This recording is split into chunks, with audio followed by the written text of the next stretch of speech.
નવસારીમાં આદિવાસી સમાજની વિશાળ રેલી યોજાઈ। આદિવાસી સમાજે મનપા કચેરીનો ઘેરાવ કર્યો। આદિવાસી જનજાગૃતિ સમિતિના નેજા હેઠળ યોજાઈ રેલી આદિવાસીઓના ઘરો અને જમીન નામે કરી આપવાની માંગ ઉઠી છે। મનપા કમિશનર આવેદનપત્ર સ્વીકારવા ન આવતા ચક્કાજામ। મુખ્ય માર્ગ પર બેસીને લોકોએ વિરોધ નોંધાવ્યો। આદિવાસી સમાજે વિશાળ રેલી કાઢી છે। તેમની માંગ છે કે જે ઘરો અને જમીનો છે તે તેમના નામે કરવાની માંગ છે। મનપા કમિશનર આવેદનપત્ર સ્વીકારવા ન આવતા લોકો વિફર્યા હતા અને ઉગ્ર સૂત્રોચ્ચાર કરવામાં આવ્યા હતા। સંવાદદાતા ભાવેન જોડાઈ ગયા છે વધુ જાણકારી સાથે। ભાવેન, દૂરથી આ દ્રશ્યો જોઈએ તો એવું લાગે કે જાણે કે લોકોનો સહેલાબ ઉમટી પડ્યો છે। ચોક્કસથી દીપા, જે સમગ્ર ઘટના છે નવસારી શહેરની છે, નવસારી મહાનગરપાલિકા વિસ્તારની છે, જ્યાં જે આદિવાસી સમાજે મનપા કચેરીનો આજે ઘેરાવ કર્યો છે એટલા માટે કે પોતાની જે જગ્યાઓ છે એ નામે કરી આપવા માટે, ઘરો અને જમીનો જે છે એ નામે કરી આપવા માટે આવેદનપત્ર આપવા ગયા હતા, પરંતુ મ્યુનિસિપલ કમિશનર દેવ ચૌધરી આવેદન સ્વીકારવા માટે ન આવતા આદિવાસી સમાજ વિફર્યો હતો અને વાયુવેગે વાત ફેલાતા લોકો જે છે મનપા કચેરી પાસે પહોંચી ચૂક્યા હતા અને ત્યાં કચેરીનો ઘેરાવ કર્યો હતો, જેથી વાતાવરણ ઉગ્ર બની ગયું હતું। બીજી બાજુ સ્થાનિક સ્વરાજ્યની ચૂંટણી છે અને ચૂંટણીના સમયે આ પ્રકારનું આદિવાસી સમાજનું જે મોટું જે ચક્કાજામ કર્યો હતો એને લઈને રાજકીય હલચલ પણ વધી ગઈ છે અને લોકોમાં ભારે હાલ આક્રોશ દેખાઈ રહ્યો છે અને મામલો થાળે પડવા માટે જે છે તમામ રાજકીય પાર્ટીના નેતાઓ પોતે જસ ખાટવા માટે આવી રહ્યા હોય તેમ એકબીજાને સમજાવી રહ્યા છે એવા પણ દ્રશ્યો સામે આવ્યા હતા, પરંતુ દીપા લોકો માનવા તૈયાર નહીં હતા અને છેવટે એમણે આદિવાસી સમાજ જનજાગૃતિ સમિતિના નેજા હેઠળ આ રેલી યોજીને ચક્કાજામ કર્યો હતો અને આ રીતનું વાતાવરણ ઉગ્ર બનાવ્યું હતું। ભાવેન, આખરે આ પેચ ક્યાં ફસાયો છે? ઘર અને જમીન લોકોના નામ કેમ નથી થઈ રહ્યા? ચોક્કસથી દીપાજી, હાલ જે માહિતી મળી રહી છે એ મુજબ કે આ જે જગ્યા છે એ જગ્યા વર્ષોથી પાલિકા વિસ્તારની જગ્યા ચાલી આવે છે, પરંતુ આજે લોકો જે છે એમનું કહેવું છે કે આજે તમામ જગ્યા છે એમના સમાજની, એટલે કે પૌતુક જમીન ચાલી આવે છે, એમના નામે, પરદારોના નામે ચાલી આવે છે। એટલે આ જે ટેકનિકલી એટલે કે કહી શકાય કે કાયદાકીય ગૂંચવણ છે એ ગૂંચવણના આધારે હજુ સુધી એમના નામ નહીં થયા હતા નામ પર, અને હવે જે ચૂંટણીનો સમય જયારે સામે આવ્યો છે ત્યારે લોકોએ પણ પોતાની માંગ સામે મૂકી છે અને આવા સમયે પોતે માંગ સ્વીકારી લે એ માટેના પ્રયત્નો પણ આદિવાસી સમાજના જે લોકો છે એ કરી રહ્યા છે હાલ। દીપા, આભાર ભાવેન તમામ જાણકારી આપવા માટે। રાજકોટમાં કેબિનેટ મંત્રી જીતુ વાઘાણીએ સંકલ્પ પત્ર રજૂ કર્યો। આ સંકલ્પ પત્ર પાર્ટી માટે કેટલું મહત્વપૂર્ણ છે તેમાં વિકાસના જે મુદ્દાઓ છે તે અંગે પણ તેમણે ચર્ચા કરી। સંકલ્પ પત્રમાં વિવિધ વિકાસના મુદ્દાઓ રજૂ કરવામાં આવ્યા। જેવા મહત્વના મુદ્દાઓની વાત કરીએ તો નિયમિત 20 મિનિટ સુધી શુદ્ધ અને નિયમિત પાણી આપીશું, રાજકોટનો મેટ્રો સિટી તરીકે વિકાસ કરાશે, દરેક વોર્ડમાં રોડ, રસ્તા, ડ્રેનેજ, સાફ સફાઈ સહિતની સુવિધા ઊભી કરાશે જેવા વાયદાઓ કરાયા છે।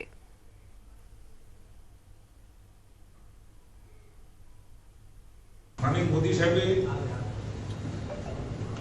સંકલ્પ પત્ર એ પાર્ટીનો હોય એ પ્રકારની વાત કે આજે દેશમાં સંકલ્પ પત્ર તરીકે એના લોકો મૂકી છે। આ સંકલ્પ પત્ર કે અમારામાં શ્રીમદ ભગવદ ગીતાથી ઓછું નહીં, અમારો ભગવદ ગીતાનો ગ્રંથ છે। સેવાહી સંગઠનના ન્યાય અને સિદ્ધાંત સાથે અમદાવાદ મહાનગરપાલિકાના જંગમાં હવે ઉમેદવારોનું ચિત્ર સ્પષ્ટ થયું, જ્યાં શહેરના 48 વોર્ડમાં ક્યાંક રસાકસી તો ક્યાંક સીધો જંગ જોવા મળી રહ્યો છે। ખાસ કરીને દરિયાપુર અને બેરામપુરા જેવા વિસ્તારોમાં ઉમેદવારોની લાંબી યાદી જોવા મળી રહી છે। દરિયાપુરમાં સૌથી વધુ 23 ઉમેદવારો વચ્ચે કઠિન ટક્કર, જ્યારે બેરામપુરા અને સરસપુરમાં 22 ઉમેદવારો મેદાને। પશ્ચિમના વિસ્તારોની વાત કરીએ જ્યાં મર્યાદિત હરીફો વચ્ચે ખરાખરીનો જંગ જામશે। પશ્ચિમ અમદાવાદના પોશ વિસ્તારો જેમ કે થલતેજમાં 7, જોધપુરમાં 9 જેટલા મર્યાદિત ઉમેદવારો હોવાથી અહીં મુખ્ય પક્ષો વચ્ચે સીધો જંગ ખેલાશે। અરવલ્લીમાં મુખ્યમંત્રીની સભાને લઈને રાજકીય માહોલ ગરમાયો। સાઠંબા ખાતે વિકાસ સંકલ્પ યાત્રા અંતર્ગત જાહેર સભાનું આયોજન કરવામાં આવ્યું છે, જે જિલ્લા અને તાલુકા પંચાયતની ચૂંટણી માટે મહત્વપૂર્ણ માનવામાં આવી રહી છે। આ સભા દરમિયાન ભાજપના ઉમેદવારો માટે પ્રચાર અને જનસંપર્કને વધુ મજબૂતી મળશે। તેવી શક્યતા વ્યક્ત કરાઈ રહી છે. બીજી તરફ બાયડમાં 18 જિલ્લા પંચાયત અને 6 તાલુકા પંચાયત બેઠકો બિનહરીફ થતા રાજકીય સમીકરણોમાં ફેરફાર જોવા મળી રહ્યો છે. આપણા અરવલ્લી જિલ્લાની બાયડ નગરપાલિકાના 24માંથી 18 જેટલા સભ્યો સાથે સાથે એક વિકાસ સંકલ્પ સભાને સંબોધવા માટે આવતીકાલે માન્ય મુખ્યમંત્રી ભૂપેન્દ્રભાઈ પટેલ સાહેબ પણ અમારા સાઠંબા મુકામે આવી રહ્યા છે. ત્યારે અરવલ્લી જિલ્લાની જનતાને અને બધા જ આગેવાનોને હું ભાવભેરનું આમંત્રણ આપું છું. મુખ્યમંત્રી ભૂપેન્દ્ર પટેલ કચ્છ જિલ્લાની મુલાકાતે પહોંચ્યા. માતાના મઢ ખાતે પહોંચી આશાપુરા માતાજીના દર્શન કર્યા હતા. ત્યારબાદ તેમણે દયાપર ખાતે યોજાયેલી વિકાસ સંકલ્પ સભામાં હાજર રહ્યા, જ્યાં ભાજપના આગેવાનો દ્વારા તેમનું સ્વાગત કરાયું. સ્થાનિક સ્વરાજની ચૂંટણીઓને ધ્યાનમાં રાખીને મુખ્યમંત્રી આજથી કચ્છ જિલ્લામાં પ્રચાર અભિયાનનો પ્રારંભ કરશે. વડોદરાના પશ્ચિમ વિસ્તારમાં પોસ્ટર લગાવવાની ઘટનાએ ભારે ચર્ચા જગાવી, જ્યાં માસ્ક મેન નામના ઇન્સ્ટાગ્રામ આઈડી પરથી પોસ્ટ કરાયેલા વિડીયોમાં માસ્ક પહેરેલો યુવક વોર્ડ નંબર 10માં પોસ્ટર લગાવતો જોવા મળ્યો. પોસ્ટરમાં ક્રાંતિકારી સેનાને જેનઝીની જરૂર એવા સંદેશાઓ સાથે ભાજપ ઉમેદવારોના પોસ્ટર પણ લગાવવામાં આવ્યા, જેમાં નીતિન ડોંગા અને અવની સ્ટેમવાલાના ચહેરા પર ચોકડી મારવામાં આવી.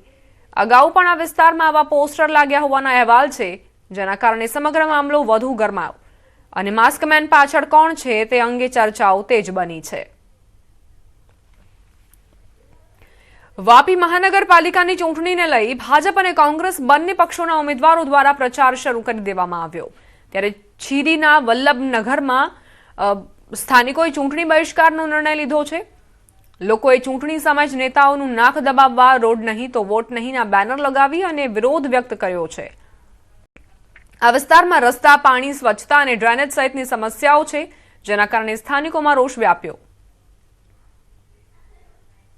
વલસાડ જિલ્લામાં સ્થાનિક સ્વરાજની ચૂંટણી માટે ભાજપ અને કોંગ્રેસ બંને પક્ષો દ્વારા પ્રચાર ઝુંબેશ તેજ કરી દેવામાં આવી છે. જોકે સૌથી રસપ્રદ મુકાબલો આ વખતે વાપી મહાનગરપાલિકામાં જોવા મળી રહ્યો છે. વાપી મહાનગરપાલિકાના 13 જે વોર્ડ છે એની અંદર 52 બેઠકો માટે ચૂંટણી યોજાઈ રહી છે. ભાજપ અને કોંગ્રેસ સાથે આમ આદમી પાર્ટીના પણ ઉમેદવારો ચૂંટણી જંગમાં છે. અત્યારે પ્રચાર ચાલુ કરી દેવામાં આવ્યો છે, પરંતુ કેટલાક વિસ્તારોની અંદર છે સ્થાનિક જે અહીંયા આગળ જે સમસ્યા છે તેને લઈ અને લોકોમાં નારાજગી પણ सरकार काम नहीं कर रही और हम लोग यहाँ तक कि कलेक्टर के पास गए, सबको यही बोलता है विवाद है तो कोई हल भी उसका होएगा ना. हर मर्ज का दवा होता है साहब. कम से कम जनता जनार्दन अगर 50 बार कई बार 25 साल से हम लोग इनको वोट दे रहे हैं, हमारा रास्ता बनाते हुए साहब और हमारा कोई इनसे विरोध नहीं है. रास्ता, पानी और लाइट. અમારા નાના નાના છોકરાઓ છે, અમે પણ લેડીઝ છીએ. વરસાદ આવે ત્યારે આમ ઘૂંટણા વધારે પાણી ભરી જાય તો અમે જઈએ ત્યારે બહુ પરેશાની થાય. મારા હસબન્ડ અને મારા 2 છોકરાઓ છે તે પડી ગયા 3 વાર, તેને બહુ ઈજા થઈ. એટલે અમે આજ માંગ કરીએ કે આ રોડ બનાવીને અમે આપી દો, નહીં તો અમે વોટ નથી આપીશ. इस बार वोट नहीं देंगे अगर रोड नहीं बनेगा तो. આપ કિતને ટાઈમ સે રહેતે હૈ? અમે અહીંયા 15 વર્ષથી રહીએ છીએ. અમને બહુ તકલીફ છે અહીંયા. હું પોતે પડી ગઈ હતી, મને 3 મહિના હું બેડ પર હતી. પણ અહીંયા અમારા ઘરે તો કોઈ આવવા તૈયાર નથી, રિલેશન વાળા કે તમારો કેવો કે રોડ નહીં બને. હર સમસ્યાનો સલ લે, રોડ કેમ નહીં બને? બને જ ને, કેમ ના બને? કે આ વખતે નક્કી કર્યું છે કે અમે વોટ નહીં આપી, રોડ નહીં બનાવી તો અમે કોઈને વોટ नहीं આપી. અમે बहुत परेशानी है, गटर ड्रेनेज बहुत ज्यादा प्रॉब्लम है. सभी चीजों की प्रॉब्लम में कोई सुनाई करता ही नहीं है. हमको रास्ता और गटर लाइन और लाइट चाहिए. અમે નક્કી જ કર્યો છે, પહેલા રોડ પછી વોટ. કેટલા વોટ હશે અહીંયા આગળ વિસ્તારમાં? વોટર તો છે અહીંયા 500 છે. હાલમાં 10 થી 15,000 જનતા અહીંયા રહેતી છે. વલ્લભનગર વિસ્તારના લોકોની સમસ્યાઓનું આ ચૂંટણી બાદ કે ચૂંટણી પહેલા સમાધાન થાય છે કે કોઈ વાયદા થાય છે કે કેમ, તેના પર સૌની નજર છે. ભરતસિંહ વાડેર, ન્યૂઝ 18 ગુજરાતી, વાપી. વડોદરાના ડભોઈ તાલુકાના સાઠોદ ગામે ધારાસભ્ય શૈલેષ મહેતાએ શક્તિ પ્રદર્શન કર્યું. મોટી સંખ્યામાં ભાજપના કાર્યકરો સાથે તેઓ સાઠોદ ગામે પહોંચ્યા હતા, જેના કારણે વિસ્તારમાં રાજકીય માહોલ ગરમાયો. ધારાસભ્યના આ શક્તિ પ્રદર્શનના કારણે વિરોધ પક્ષમાં ચિંતાનો માહોલ જોવા મળ્યો. નોંધનીય છે કે આ ગામ તાલુકા કોંગ્રેસ પ્રમુખ સુધીર બારોટનું છે, છતાં ધારાસભ્યને ઠેર ઠેર આવકાર મળતો જોવા મળ્યો. સમગ્ર વિસ્તારમાં કાર્યક્રમને ધ્યાનમાં રાખીને પોલીસનો ચુસ્ત બંદોબસ્ત ગોઠવવામાં આવ્યો હતો.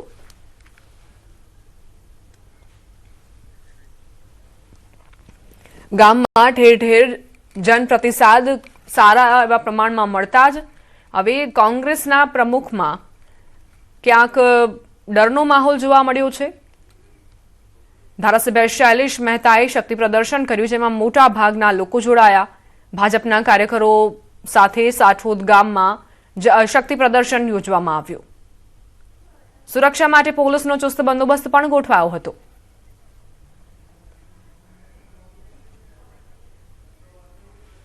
હવે નજર કરીશું સમાચાર સુપરફાસ્ટ પર। બિનહરીફ બેઠકોનો આંકડો 500 ને પાર થયો। ભાજપની 500 સહિત કુલ 525 જેટલી બેઠકો બિનહરીફ નોંધાઈ। કોંગ્રેસે પણ મતદાન પહેલા જીતનું ખાતું ખોલાવ્યું।